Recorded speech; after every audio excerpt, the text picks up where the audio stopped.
Trump ने भारत पर 50% tariff क्या लगाया, ट्रंप की खुद लग गई। जी हां, ट्रंप की हालत इस वक्त उस एक तरह से कहें कि कुत्ते की हो गई है, ना घर का ना घाट का। हम आपको दिखा रहे हैं दरअसल इंटरनेशनल मीडिया, यहां तक कि अमेरिका का मीडिया दबाकर कूट कूट कर ट्रंप की ऐसी की तैसी कर रहा है। शुरू करते हैं दोस्तों, आपसे अनुरोध है इसको अधिक से अधिक शेयर करें, क्योंकि देश में ये बात चल रही है। देश में ये बात चल रही है कि साहब ट्रंप ने टैरिफ बढ़ा दिया, उससे हमारी हालत खराब हो गई। बहुत सारी मीडिया एजेंसीज, कुछ यूट्यूब चैनल्स ये दिखाने में लगे हैं कि हम तो असहाय हो गए हैं, लेकिन नहीं दोस्तों। आज हम जानेंगे कि अमेरिका द्वारा भारत पर लगाए गए 50% टैरिफ को लेकर दुनिया भर के विदेशी मीडिया क्या कह रही है। क्या पश्चिमी देशों का मीडिया इस फैसले का समर्थन कर रहा है या फिर इसकी आलोचना। आइए देखते हैं कि दरअसल इसकी पूरी तस्वीर क्या है। सबसे पहले बात करते हैं अमेरिका मीडिया की। जी हां दोस्तों, दिलचस्प बात यह है कि अमेरिका का खुद का मीडिया भी इस टैरिफ को लेकर खुश नजर नहीं आ रहा है, और कोई एक तबका नहीं बल्कि अमेरिका मीडिया का एक पूरा जितना भी वहां का तबका है वो यही बात कर रहा है। न्यूयॉर्क टाइम्स ने इसे दशकों के रिश्ते को खतरे में डालने वाला कदम बताया। अखबार का कहना है कि यह उस रणनीतिक साझेदारी को नुकसान पहुंचाता है जो चीन के मुकाबले में अहम है। जी हां, हम आपको बताएं दरअसल वॉल स्ट्रीट जर्नल तो और भी सख्त है। उन्होंने इसे विनाशकारी मोड़ करार दिया है। जर्नल के ओपिनियन पेज में लिखा गया है, Trump takes a destructive turn against India, यानी ट्रंप ने भारत के खिलाफ विनाशकारी रुख अपनाया है। CNN ने चेतावनी दी है कि यह अमेरिका का सबसे महत्वपूर्ण व्यापारिक साझेदारों में से एक के साथ संबंधों को खराब कर सकता है। NBC न्यूज ने इस टैरिफ को दंडात्मक यानी पनिशिंग बताया है। सबसे दिलचस्प बात है कि अमेरिकी मीडिया खुद मान रहा है कि ये टैरिफ अमेरिकी परिवार के लिए भी महंगे साबित होंगे। सालाना $2,400 का अतिरिक्त बोझ, जी हां, प्रति परिवार को $2,400 का अतिरिक्त बोझ पड़ने जा रहा है। अब बात करते हैं ब्रिटिश मीडिया पर। बीबीसी ने भारत की स्थिति पर सहानुभूति दिखाई। इनकी रिपोर्ट में कहा गया कि ट्रंप के 50% टैरिफ ने मोदी सरकार को संकट प्रबंधन की स्थिति में धकेल दिया है। बीबीसी की एक और रिपोर्ट में सवाल उठाया गया कि India has 20 days to avoid 50% Trump tariff, what are its options, यानी भारत के पास क्या विकल्प है, जो कि खत्म हो गया है अब 27 तारीख आते ही। दिलचस्प तथ्य यह है कि ब्रिटिश मीडिया ने हाल में ही भारत यूके ट्रेड डील को पोस्ट ब्रेक्सिट विन बताया। जी हां, यह साफ संकेत है कि ब्रिटेन भारत के साथ व्यापारिक रिश्ते मजबूत करना चाहता है, जबकि अमेरिका उल्टी दिशा में जा रहा है, बिल्कुल अपोज दिशा में जा रहा है। स्काई न्यूज और गार्जियन ने भी इस टैरिफ को व्यापारिक युद्ध का हिस्सा बताया है, जो दोनों देशों के लिए बहुत ही ज्यादा हानिकारक होने जा रहा है। यूरोपीय मीडिया की बात करें तो यूरोपीय मीडिया की प्रतिक्रिया सबसे दिलचस्प है। यूरो न्यूज ने भारत के तर्क को समझने की कोशिश की है। उन्होंने लिखा, India attack US and Europe's double standard in trade with Russia, यानी भारत ने अमेरिका और यूरोप के दोहरे मानदंडों पर सवाल उठाए हैं। सबसे बड़ी बात, यूरो न्यूज ने खुद स्वीकार किया है कि यूरोपीय संघ ने 2024 में रूस के साथ 67.5 अरब यूरो का व्यापार किया है। फिर भारत को ही क्यों निशाना बनाया जा रहा है?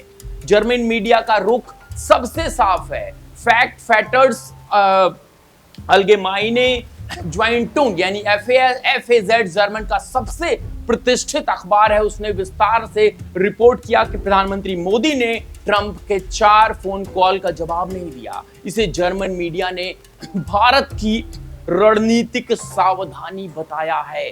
ये खबर भी भारत में आई थी, आप सबने देखी होगी। जर्मन डिप्टी एनवॉय ने तो खुलेआम अमेरिकी टैरिफ को मुक्त व्यापार में बाधा बताया।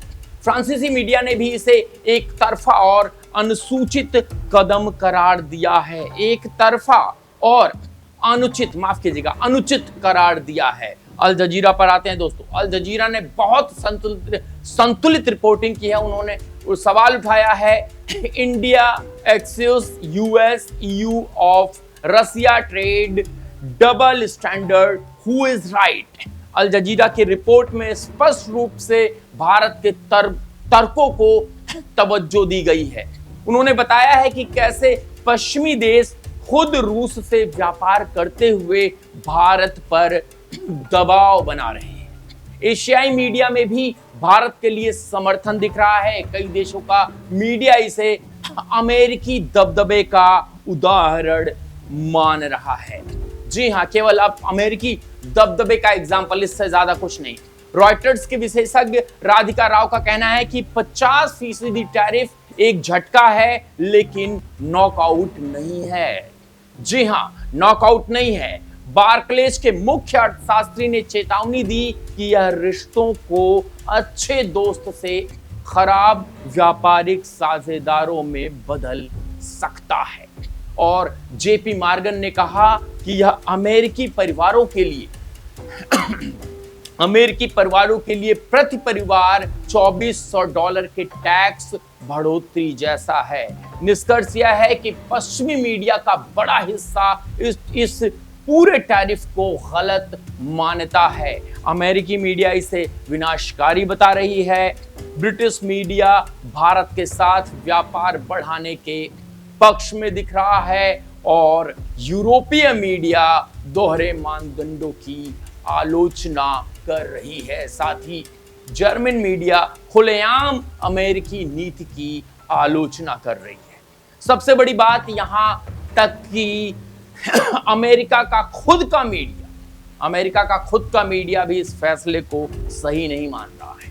यानी अब साफ इससे दिखता है कि यह टैरिफ ना सिर्फ भारत के लिए बल्कि दुनिया की शांति और व्यापार के लिए भी महा हानिकारक है दोस्तों, सबसे बड़ा हानिकारक है।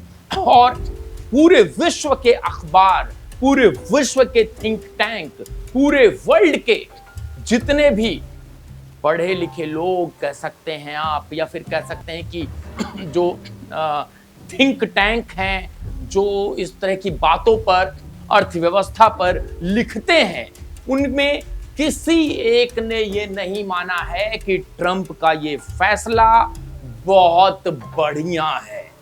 ट्रंप का फैसला भारत को पनिश करने के लिए हो सकता है। ट्रंप का फैसला रशिया को नीचा दिखाने के लिए हो सकता है।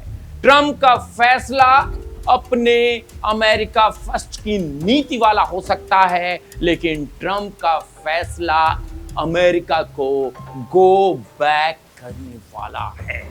अमेरिका फर्स्ट और अमेरिका गो बैक में बहुत अंतर है। जहां पूरे विश्व में एक साख है अमेरिका की, हुआ करती थी पूरे विश्व में जहां एक साख हुआ करती थी अमेरिका की, आज डोनाल्ड ट्रंप के इस फैसले से अमेरिका एक तरह से कहें कि शर्मसार है। वहां के खुद के पॉलिटिशियंस, वहां की खुद की पूर्व राजनयिक, वहां के कई लोग इसका पुरजोर विरोध कर रहे हैं।